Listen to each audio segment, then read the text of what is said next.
Okay, we'll call to order the July 1st Board of Health meeting. Generally, the first order of business is to read and accept the minutes of the prior meeting. And I know I read them at home, so. Yeah, they're not in here. Oh, I've got, you know what, I copied them and they're just, oh, that's maybe a little bit of a lie. I think that's a lie. Yeah, we got them ahead of time. Yeah, I read. You did get them? Okay, Yeah. perfect. Just want to make a motion. I make a motion to approve the minutes. Second that motion. All right, all those in favor? Aye. I Okay, so we're gonna have two public hearings. So I'm gonna probably turn it over to you, Lisa, to announce, you know how, you've seen it done. Yep. Anybody in favor, anybody that doesn't. You want me to do that? I'm sorry. You want me to open up the public hearing? If that's what you want to take first, or you want to wait to let people, your call. No, we advertised it for 6:30, so I mean, 6:30 it is. Okay. Yeah. Okay. All right, so we are here to open up the public hearing on the Integrated Pest Management Regulation Amendment. And that amendment includes updates to the Integrated Pest Management Section 3, minimum requirements for an integrated pest management plan, to include a signed contract with a licensed pest control operator, and to include site visits of not less than once per quarter. Is there anybody here who would like to speak in favor of that? Anybody want to speak in favor? Close. You're gonna say it 3 times. Oh, third time. Does anybody like to speak in favor of the change to the integrated pest management plan? We're going to close it for in favor. Would anybody like to speak in opposition to the changes to the integrated pest management plan? Going again, anybody want to speak in opposition to the integrated pest management plan changes? And last time, would anybody like to speak in opposition to the integrated pest management amendment? Good. Nobody taking, we'll close that public hearing. You're gonna need a vote on that after. You want to do the other hearing first, or you want to vote on that one now? Let's vote on that one now. Okay.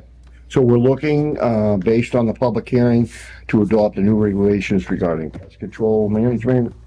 I believe you had someone here at the last meeting that kind of. Yeah, I guess April was here, For yeah. those at home, do you want to explain what the big change is? Yep, I just read the change, but I'm happy to read it again. The change is going to include the minimum requirements to add that a signed contract with a licensed pest control operator is required, and to add including site visits of not less than once per quarter. So that increases the number of visits Correct. compared to currently. Correct. And then there's something about if you don't get an A grade. That's the next public hearing. That's for the food standards. Okay, cool. All right. So I make a motion to pass the amendment. I second that motion. Okay. All those in favor? Aye. Passes. Lovely. Okay.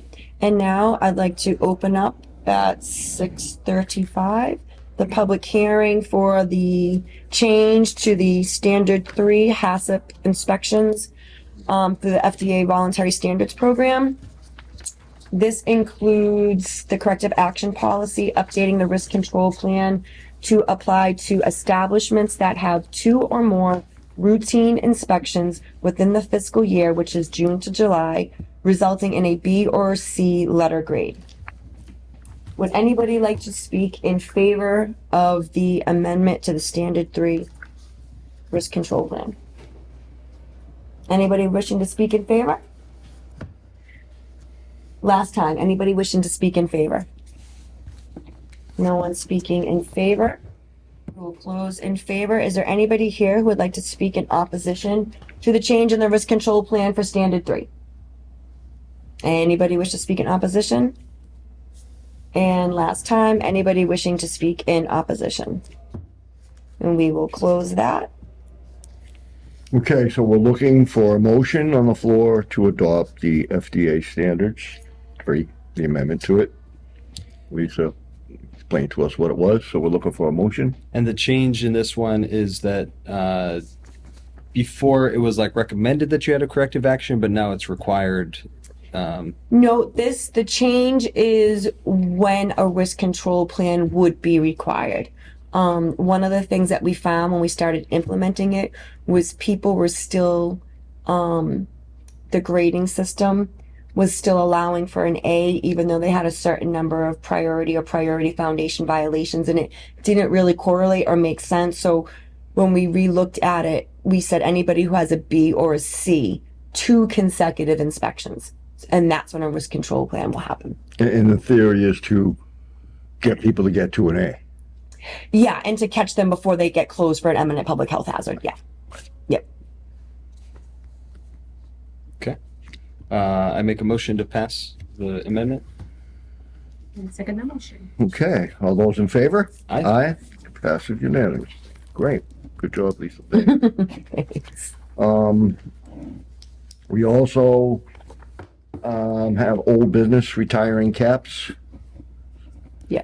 I apologize. You can apologize to attorney No. that I wasn't here when he was here. Listen, we always have time to put it in place. We'd rather take our time to put it in place than Yeah. put something in place and have to You take know. it back. So. So are you looking for a vote on this tonight, or are we discussing? No, I it just wasn't further? sure if there were any things further that you wanted to discuss. We can certainly, the August meeting might be tough, but we can pick it back up in September if you'd like. We can have Attorney Lamana come back in September, and then we can determine what we want to do.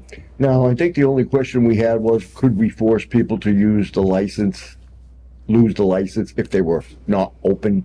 Remember that question? That precedent has been set in other communities. Okay. So we can do that if you guys choose. You don't have to choose to do that if it's something that And you if feel. we did choose, would we have to, do you feel we would have to establish a certain amount of days to not be open? You know what I mean? Like if you're not open for 2 months or whatever, the 60 days or whatever it's got to be reasonable. Yeah.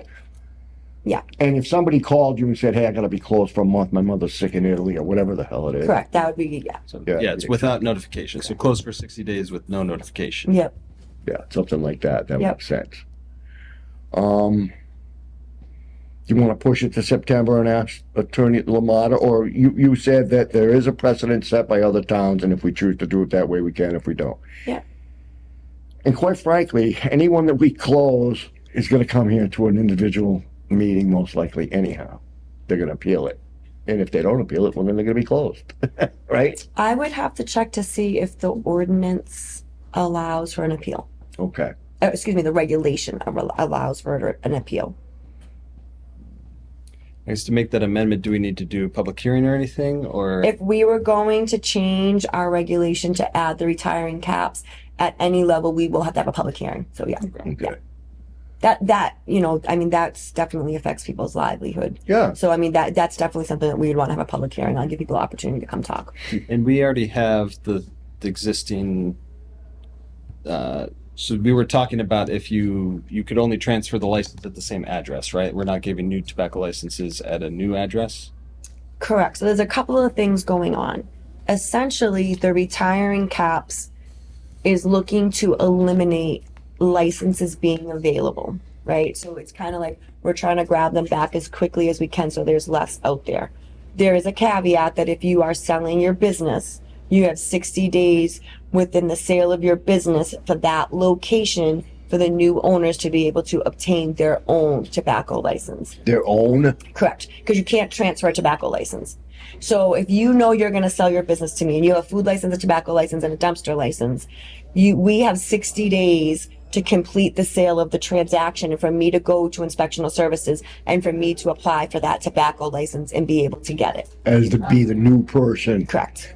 for that existing license. Correct. You can't just automatic. So we know who gets it. Yeah. They know what the situation Yeah, is. we need to make sure they have all their DOR paperwork No and stuff. taxes owed and things of that nature. Yeah, that makes sense. And then if it's not transferring that 60 days, it's gone forever. Correct, and that's already on the books. Okay. Or they'd have to apply for a new one all over again, which ain't gonna happen because there's not gonna be a lot of. Right. So if it took a year for that sale to happen and that store was closed for a year, that tobacco license at that location no longer exists.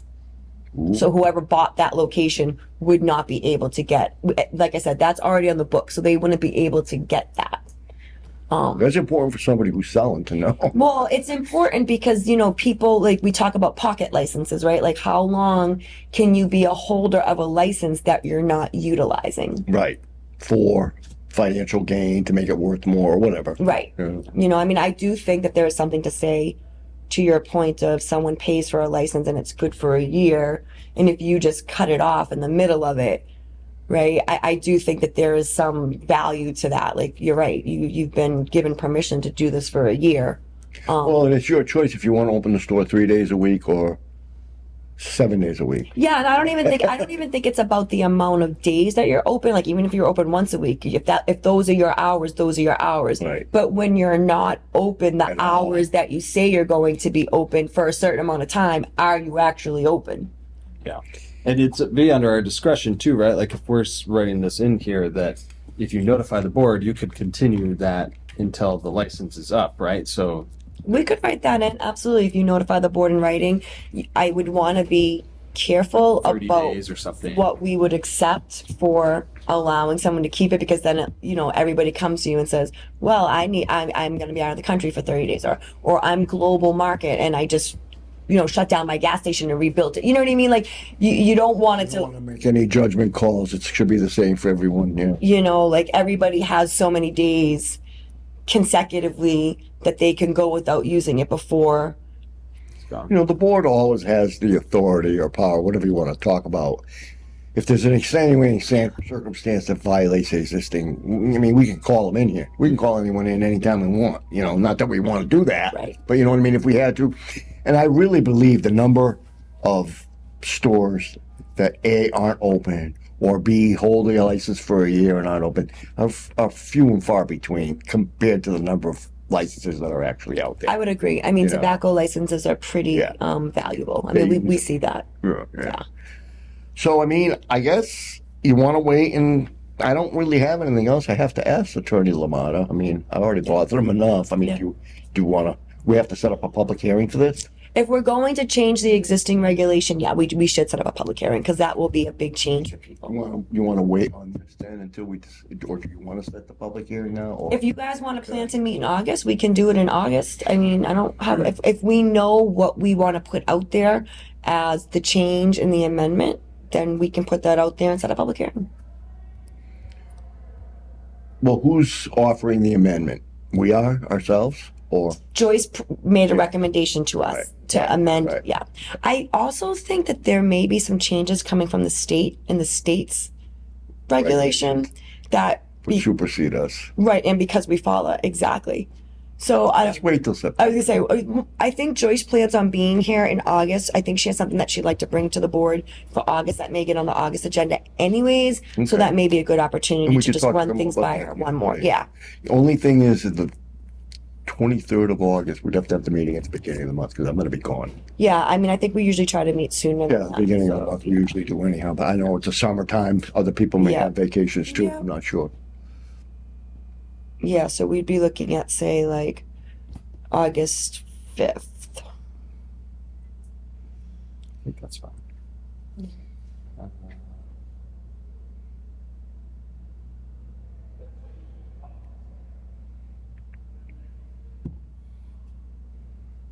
Yeah, I think that's good. That works so far? Okay. So yeah, I mean, I can ask her to, you know, what I'd like to ask her is to put it in writing so that we have it, so that we don't have to keep like rehashing it, like the bits that we're remembering from the conversation. So I will Right. ask her to, I think she might have at the beginning though. yeah, I'm not, yeah, I'll check that on that again to see what Okay. we have in writing. Cool. And then we can determine, you know, what we want. I mean, maybe it's just as simple as, you know, instead of taking them from people when they become available, just eliminating them, right? Like, and being on top of, was it 60 days since this person used this? I mean, See, I get over worried about if somebody needed it, it wouldn't be there, but we can always, if they say this, we've always had we to, could always change it if we had to. I feel like we've Yeah. always had tobacco licenses available. Right. So there really hasn't been this like crushing need Right. to have them. Do you know what I mean? Like, I think it's our responsibility to decrease the number. correct. Yeah. I mean, I And we're think, Board of Health. We're supposed to try to like, yeah. And I think if if you're looking for a tobacco license, you're probably buying a business that already has one anyway. So Right. it's just a matter of getting Right. that done quickly. and if God forbid there was a new big giant mall that needed 3, we could always add through. You know what I mean? Like, good. It's not beyond our abilities to be able to. Yeah, you're right. or You're right. Okay. You wanted to discuss body art regs? Yes, so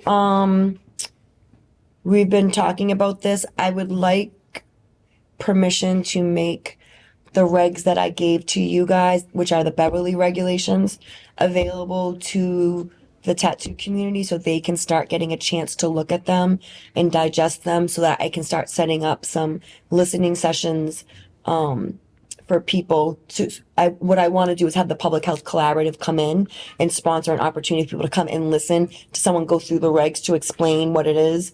And then any changes or questions that you guys had, we could present at that point. Then we would need to have a public hearing to adopt those Prepare regulations. them to be educated before the public hearing. Correct. I want them to understand what's in the regs before the public hearing so that they can feel like they can digest it all and come to the public hearing with like legitimate I'm things sorry they to may do want this to say. to you, but That's do you okay. think you could email me the Beverly reg again? Yeah, yeah. Probably got it somewhere, but if you said it now, it'd be easy for me to Yeah. find. And I'll prepare my brain Yeah. to read it before we do Yeah, that. absolutely. But you need permission from the board to share it with them? Well, I don't know that I need permission, but I just wanted to make sure that you guys like that timeline and kind of like how we're doing and that you're okay with the fact that we're basically trying to do the same thing as the other communities in the collaborative. I mean, I think it makes sense to get their feedback on it. Oh, yeah. Yeah, it makes a lot of sense. Yeah, and it's a big change. I mean, we're going from a little regulation to a big regulation. Well, not only And it's that- a lot. They could come up with something that we don't think of. I'm going to tell you that's already happened in some of the other You know what I communities that mean? have 'Cause adopted they it. do it. So Yeah. I am going to check. I believe Peabody is the most recent one that adopted it, and they did make a couple of changes to the regulation. And I believe that the communities that already adopted it are going to wait a year and make those changes then. We've all kind of agreed, like, as we're adopting it, we like revisit it every year. Is there something going on in your community that we, it's new. Kinda good, though. Things are gonna, it's a live document. Things are gonna come up. So there were a couple things that PBD recommended as they were implementing it to change that we will put into ours. So I will get all that put together. But I would like to make that available on our website, and I would like to let the tattoo community That's a know. good idea, make it available on the. Yeah, it's a lot to read. You're not hiding anything. No, Get out not there at all. and Get better input from someone else. That's something you Absolutely. think of, like you said. That- Absolutely. And a lot of these folks, they operate in some of the surrounding communities, so they may already be somewhat familiar with it anyway. Yeah. So Well, they know their business better than us. exactly. We're just passing regulation and tell them how they can be safe. Exactly. I've always found the body art establishments in Lynn to really take safety first, and they've always been really good about things. So I don't expect any problems. I'm not laughing at you. I remember years ago when this first came to discussion, we had a city councilor Oh, I remember. came to the meeting saying it was threatened to come to the meeting. Those people, remember? I remember it was on the front page of the item about like Yeah. those people. We don't want that. Yeah. You know, I remember reading that. Well, like, guess what? Those people are already here. We need regulations. It was crazy. But being like, oh my gosh, like it's just I think tattoos. we Yeah. were running for mayor that year too, so he's trying to get big headlines. Oh, that I don't remember, but I definitely remember that being like a big deal. Great. So what did you say the date for the next meeting was going to be? If August 5th looks like it fits for everybody. August 5th. Beautiful. Anything else? No. I will though introduce Olivia, who is here. She is an intern for us through Department of Public Health. Hey. And she's here working. She's also a graduate student at BU. BU. Why don't you introduce yourself? Welcome. What are you working on? What are you working on here? I'm helping Candace, the substance use coordinator, with the community wellness machine. And over the summer, I'm going to be looking at data and interpreting it and analyzing it. Great. And then I'm also helping Irini with Maven and looking at potentially GI diseases in Lynn. Good. Julia. Thank you. Julia is also an intern that we have who is graduating in December, and she's interning for credits with at Salem State Yeah. Healthcare Studies. Wants to get into radiology. Is that correct? And what are you doing for us? So I'm basically doing the same thing. I'm just going around. But I had to figure out for a project, but I'm going into the mother's nursing program too. So I'm looking into data with that and just helping moms and stuff. Great. Welcome aboard. They're so smart, and they're like, "Can we come work for you?" I'm like, "Sure." Hey, Do smart things for us. young, smart people, a good thing. They bring great energy. They bring great ideas. They brainstorm with us. So. Just for the public's knowledge, do you mind sharing the cooling center information? I know that there was like City Hall's of one of the spots. So that is that goes on a case by case basis. Like we don't know what rooms are available because if the rooms are already booked for meetings and we can't move the meetings, we don't know if certain rooms will be available. The auditorium is generally available, but that's always pushed out by the mayor's office. So like if there's a show going on that day, we can't use it, right? So like that's why we are hesitant to list it as always an option. I will let anybody know though that they are more than welcome to come down here. We do have the AC in the hallway. It is a little bit cooler in here, although not AC. People can hang out. They can get water. We give them bottles and things like It's not that. bad in here today. Today it's not bad at all. No, not at all. It's 95 outside. So. Yeah. I worked here for years. It's been way worse. Yeah, this is very comfortable actually. So, but yeah, that's one of the reasons why we don't always list what is available because they're rooms that have been pre-booked. We don't really know what's happening. You know, I do apologize on something else too. I remember I made a big deal about the riding around the city and go look at spots. We can And I still do kind of that. fell through the last couple of months and I wasn't able to, maybe in the fall. I was gonna say, let's do it in the fall. comes, you know, Yeah, the absolutely. weather, Absolutely. it'll be better for us. Yeah. Everybody's got stuff to do in the summer, you know. Agreed. Yeah, we can certainly do that in the fall. Like I said, get those addresses. We'll run them through our complaint system to kind of see like what we've gotten for complaints, what we may have already done out there and try to adjust that. Good. Yeah. Good, Yeah. good. So make a motion to adjourn. Our favorite motion? Second that motion. Okay, all those in favor? Aye. Aye. Good. Everybody have a safe, good 4th of July.